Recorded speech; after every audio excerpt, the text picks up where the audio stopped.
Al hermano Antonio lo conocí sin saber que era el hermano Antonio, porque cuando llegaba yo al trabajo temprano, hubo una época en que entrábamos mucho más temprano, adelantaron una hora en el Perú, ¿no? Entrábamos a las 7 de la mañana. Entonces yo cuando llegaba solía verlo a él que salía, iba caminando por ahahí. Siempre me preguntaba a dónde irá, quién será. No sabíamos, no nos habían presentado al hermano Antonio. Y así lo vimos un mes, unos 2 meses, 3 meses, ¿no? Y después nos enteramos, a raíz de una carta que llegó del hospital regional, que el hermano, en ese tiempo estábamos con la epidemia del cólera, que primero se había presentado en Ecuador. Entonces el hermano tenía mucha experiencia, ¿no? Él como enfermero y dedicado al más necesitado, había estado en Ecuador metido de cabeza en eso, ¿no? Ayudando a los pacientes. Entonces él, cuando se enteró que acá en Perú estábamos con el mismo problema, él vino a ofrecer sus servicios voluntarios al hospital regional. Muy silenciosamente él salía todos los días temprano y creo que regresaba hasta la noche. Ahí después supimos que era el hermano Antonio, ¿no? Que había hecho una gran labor, ¿no? Apoyo, porque acá se necesitaba personal, ¿no? O sea, no se daba abasto, era todo una epidemia del cólera, ¿no? Inclusive de nuestros pacientes también, algunos de consulta ambulatoria fallecieron de cólera. Después el hermano vino, o sea, esa sería la epidemia del cólera, fue más o menos año 91, 92, 93, por ahí, esos años, ¿no? Pero después el hermano llegó, pero no como un hermano destacado, ¿no? Nosotros pensábamos que estaba destacado acá, pero sabíamos que normalmente los hermanos vienen por un periodo de 3 años, ¿no? Después cuando había capítulos seguían o los cambiaban, ¿no? Pero el hermano vino por unos cuantos meses.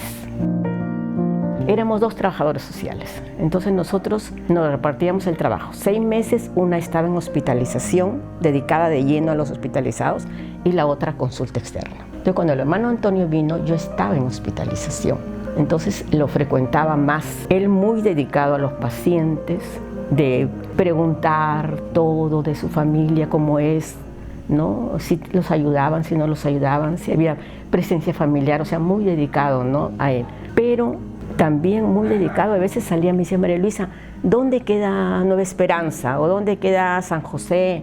¿Algún pueblo joven, algún asentamiento humano? Yo le decía, hermano, tómate el carro.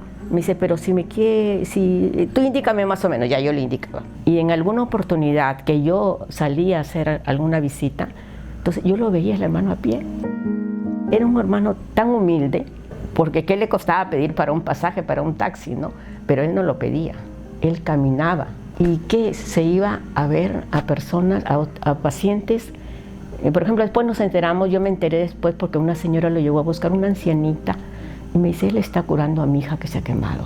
Todos los días va y lo cura. Uy, sí ven agradecimientos y con justa razón con el hermano. Entonces no sé cómo habrían hecho contacto, y no solamente ella, o sea, después llegaban así y el hermano salía. Ya sabíamos cuando él salía caminando. O sea, y yo cuando lo veía realmente, yo pensaba, así fue San Juan de Dios, como él. Iba a curar a los pacientes. Él era enfermero, pues, ¿no?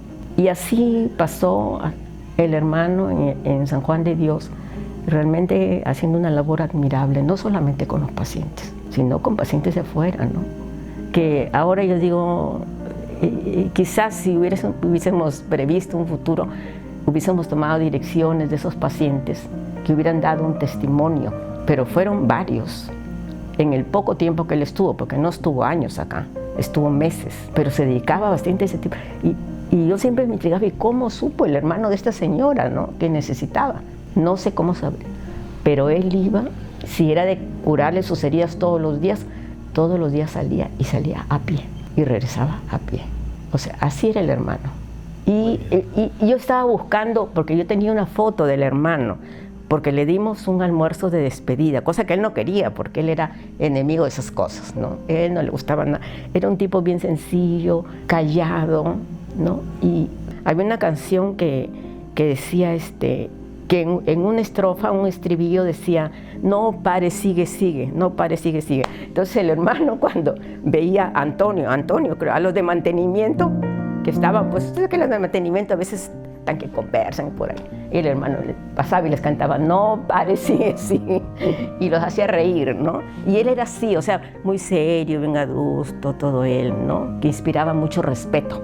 Pero cuando ya conversaba con uno, O sea, tenía una sonrisa bien dulce, una mirada también, ¿no? Dulce. Y ahora sí digo, ¿cómo no? No tomé nota de esa gente que él iba a ayudar, que hubiera dado un testimonio, ¿no? Más palpable, pues, ¿no? De lo que ayudó a esa gente, porque salía mucho a hacer labor social a la calle. Realmente eso es lo que más me impactó a mí eso, ¿no? De que yo nunca había visto así a un hermano. Los hermanos se dedicaban a los pacientes de casa, pues, ¿no? Pacientes psiquiátricos, ¿no? Pero él salía donde lo necesitaban, ahí estaba él. Es el carisma, ¿no? De San Juan de Dios que yo pienso que la mayoría de los trabajadores lo hemos asimilado, ¿no? Y hemos seguido más o menos, hemos querido seguir sus huellas, pero el que sí las ha seguido bien ha sido el hermano Antonio. Pues, hoy como el hermano Antonio no hay otro.